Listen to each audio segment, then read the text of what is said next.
2025 s'est refermée hermétiquement. 2026, elle s'annonce de jour en jour, tandis que la planète Terre continue son odyssée, assaillie en ces temps qui courent de pas mal de catastrophes naturelles.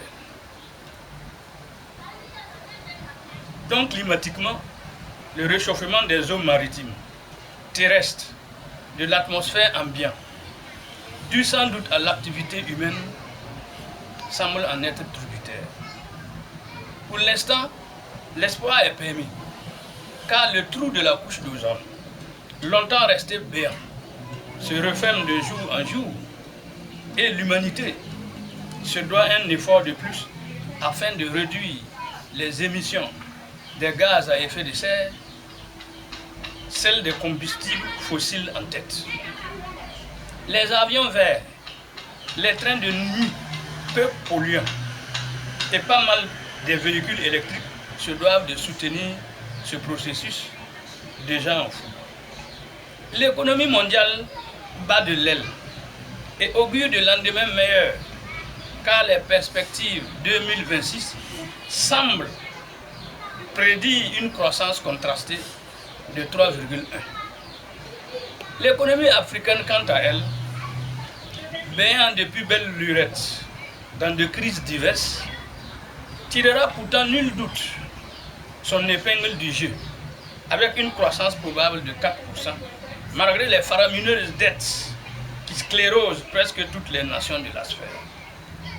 Dans le monde entier, la démocratie démocraticienne, appelée encore totalitarisme démocratique, aujourd'hui hardi, au profit de la démocratie démocratique républicaine, la vraie démocratie, poursuit à grands pas ses conquêtes. Les exemples du Burkina, du Niger, du Mali, du Gabon, de la Guinée-Bissau, du Venezuela, de Madagascar, de l'Iran, du Soudan, de Cuba et autres, faisant foi.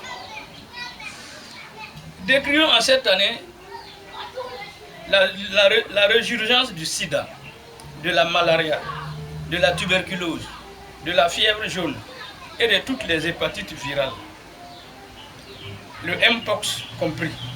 Pourtant à l'antipode en régression flagrante, puisse chacun prenne soin de sa propre personne.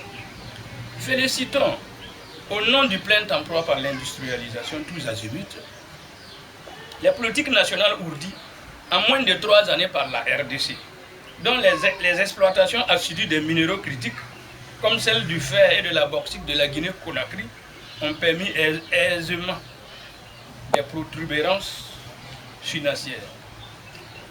Dans le monde, nous observons véhément la montée en puissance de la violence djihadiste, soutenue certes par Boko Haram, que le pactole provenant de la vente du bois, du pétrole, de la drogue et de certains métaux précieux comme critiques favorise.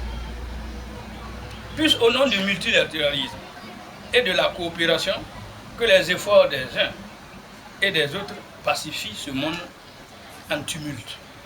Je profite de cet instant solennel pour vous annoncer la parution prochaine de mon 6e ouvrage intitulé « La tangue macroéconomique de l'économie mondiale et les balbutiements financiers de l'économie africaine.